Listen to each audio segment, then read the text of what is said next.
In the initial research stage of all our tasks, the music video, digipack and magazine advert, we used various forms of technology. The internet was used a lot, researching into certain bands, genres and magazines to ensure we had the right idea about what we wanted to do.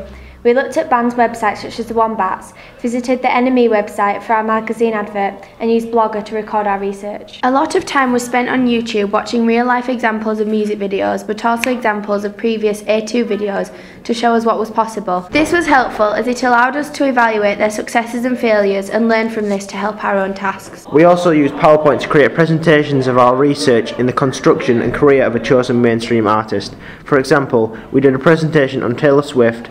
This helped us get a better idea of the inner workings of the music industry and in some cases look at it with a much more cynical perspective. For the initial planning of our evaluation, we recorded our group discussion of the questions on a voice recorder.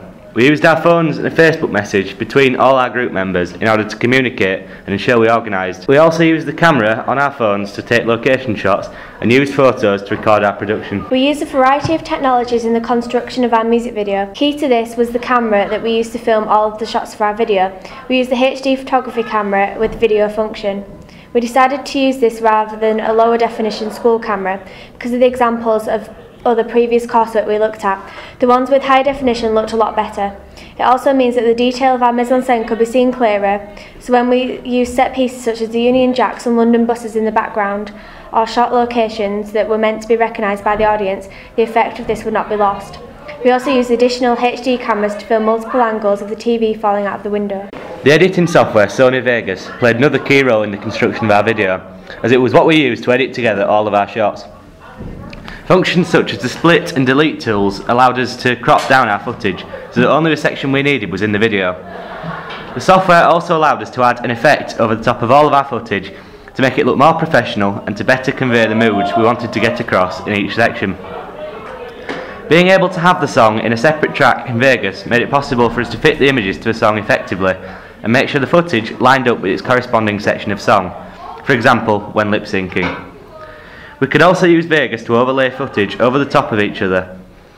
Up until our final draft, we had a clip where 3 shots of the actors fighting in the kitchen were in separate tracks and the opacity was reduced by 50% so that all 3 videos could be seen at once. MP3 players and speakers were needed during the filming of the video to play the song so that the band members could mimic the sound of the instruments and the singer could sing in time to the actual song.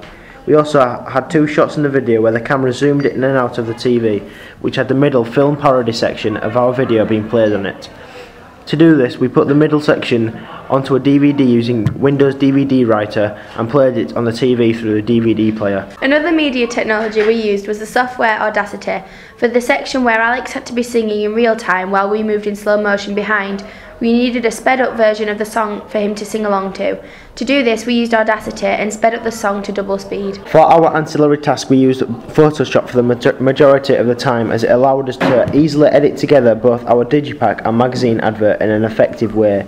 In particular, we used Photoshop's photo merge function to create the panorama effect for our digipack. Before we started editing, we researched different effects using tutorials from websites and YouTube. These allowed us to create more complex designs and achieve a higher level of editing. For our magazine advert, we used the clone stamp tool within Photoshop to create an artificial flaw so that we could display information about the band and significantly improve the overall look of our article.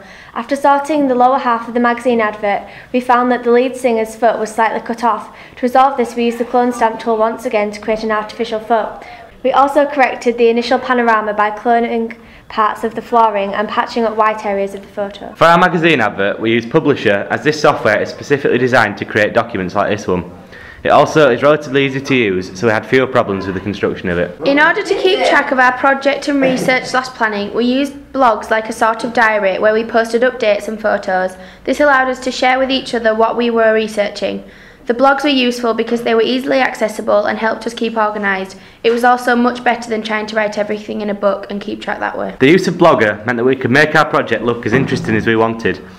We attached videos from YouTube and pictures, and it was an easy way to keep the music video and ancillary tasks together. For the evaluation, which we are recording right now, we used a Sony voice recorder to capture our topics within the evaluation and were then able to import these files into Sony Vegas in order to attach it to a video, helping to make our evaluation look more interesting and not just 8 or so minutes of just us talking. In the video, we are going to include clips from our music videos and also pictures of album artwork, etc.